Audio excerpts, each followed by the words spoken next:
의과대학 교수 A는 학회 B의 이사장입니다.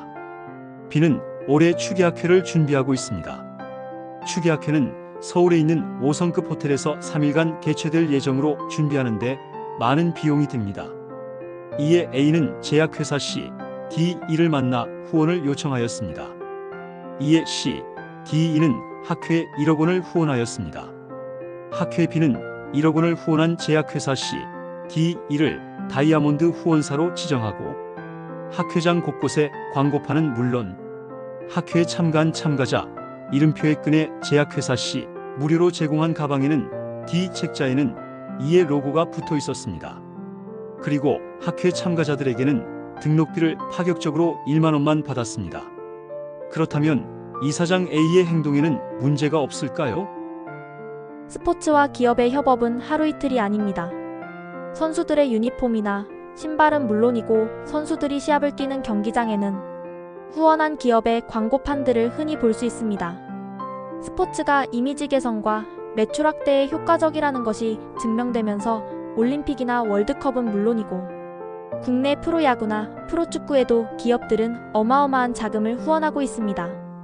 이렇게 후원된 자금들로 인해서 해당 스포츠 관련 단체는 물론 스타 선수들은 막대한 돈을 벌고 있습니다. 하지만 아이러니하게도 이러한 이유로 후원하는 기업의 정책과 다른 의견이나 소신을 내는 선수들은 해당 단체로부터 징계나 주의를 받았습니다. 예를 들어 유럽의 국가 축구대항전인 유로 2020에 포르투갈 대표팀 주장으로 참가한 크리스티아누 호날두는 기자회견장 자리에 앉았습니다. 그의 앞에는 유로 2020 공식 후원사인 코카콜라 2병이 앞에 놓여 있었습니다. 그는 언론이 보는 앞에서 코카콜라를 치우면서 생수병을 손에 들고 포르투갈어로 물을 뜻하는 아구아라고 말했습니다. 탄산음료 대신 물을 마셔야 한다는 것입니다. 프랑스 대표팀의 미드필더이자 독실한 무슬림인 폴 포그바는 경기 최우수 선수에게 주는 하이네켄 스타 오브 더 매치 상을 받은 후 기자회견장에서 책상 위에 놓여있던 유로 2020의 공식 후원사인 하이네켄 맥주병을 아래로 내려놨습니다. 이렇게 공식 기자회견장에서 공식 후원사의 제품을 치우는 일이 반복되자 각 국 선수단에게 탁자 위에 음료수병을 옮기기 말아달라는 요청을 하기에 이르렀습니다. 이러한 관계는 의료계도 예외가 아닙니다. 의사들은 여러 의학회를 만들어 운영하고 있습니다. 의학회란 해당 의학 분야의 전문가들이 모여 최신 지식을 공유하고 의학 분야의 발전을 위해 활동하는 단체입니다. 이러한 의학회들은 1년에 한두 번 회원들을 대상으로 하는 학회를 개최하고 있는데 이들의 상업성에 대하여 논란이 있습니다. 의학회를 개최하려면 많은 의사들이 참가할 수 있는 장소를 섭외해야 하고 이들에게 음식이나 프로그램 책자, 강의료를 지불하기 위해서는 막대한 자금이 필요합니다. 물론 의학회는 회원으로부터 회비를 받고 학회에 참가하는 사람들로부터 참가비를 받습니다.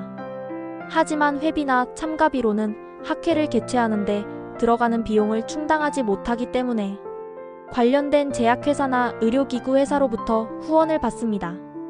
문제는 학회를 개최하는데 필요한 비용이 늘어나면서 후원액을 늘리기 위해 여러 방법들이 고안되었는데 이러한 방법들이 너무 상업화되었다는 지적이 있습니다.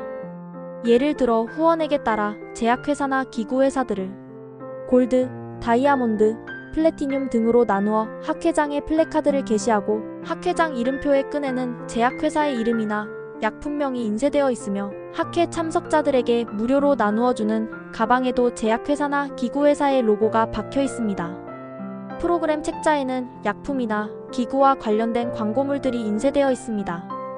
또한 탁월한 연구 성과를 보인 연구자들에게 수여하는 상에는 후원사의 이름이 들어가 있는 경우가 많습니다. 점심시간에는 후원사의 후원으로 도시락이 무료로 제공되지만 제약사나 기구회사들에게 유리한 연구 결과들을 들어야 합니다.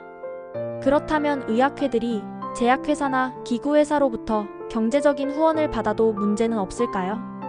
이러한 경제적 후원을 찬성하는 사람들의 의견을 들어보면 첫째, 의학회를 운영하고 전국 단위의 학회를 개최하는 데에는 많은 비용이 드는데 후원사 없이 회원의 등록비나 회비만 가지고 운영하는 것은 불가능하기 때문에 현실적인 이유로 후원을 받아야 한다는 것입니다.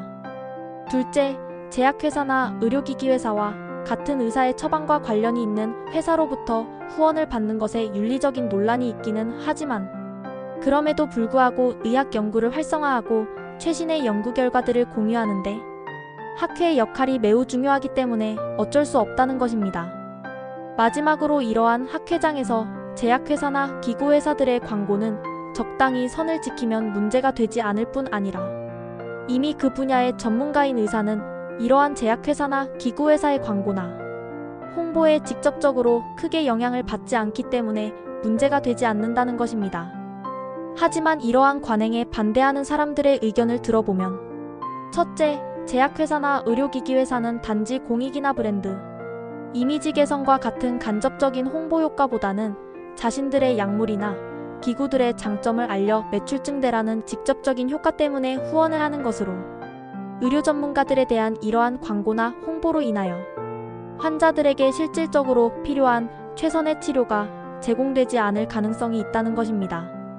둘째, 제약회사나 기구회사들은 재정적 후원을 통해 자신들에게 호의적이지 않은 의학회 이사진이 구성되지 않도록 직간접적으로 영향을 미칠 수 있다는 것입니다. 즉, 자신들에게 호의적이지 않은 이사진이 선출되면 재정적 후원을 중단하는 등의 방법으로 영향력을 행사할 수 있다는 것입니다. 또한 이렇게 상당한 재정적인 후원을 받으면 주요 후원사의 약물이나 기구에 문제가 있다는 연구 결과를 발표할 수 없거나 혹은 최소한 연구 결과가 많은 사람들이 보는 앞에서 발표되는 것을 막을 수 있다는 것입니다. 의학의 발전과 지식을 공유하기 위하여 의료 전문가들이 모여 의견을 공유하고 최근 지식을 나누는 것은 환자 치료를 개선하고 의학 발전에 필수적입니다. 문제는 이러한 모임을 개최하는데 많은 비용이 듭니다. 하지만 이러한 비용을 본인들이 해결하지 않고 제약회사와 같은 이해관계자로부터 재정적인 후원을 받는다면 발표되는 내용이나 교육 프로그램이 과연 공정할 것인가에 대한 의문이 생기는 것도 사실입니다. 제약회사의 의학회 후원 관행에 대하여 어떻게 생각하시나요? 생각이나 의견을 댓글로 남겨주세요.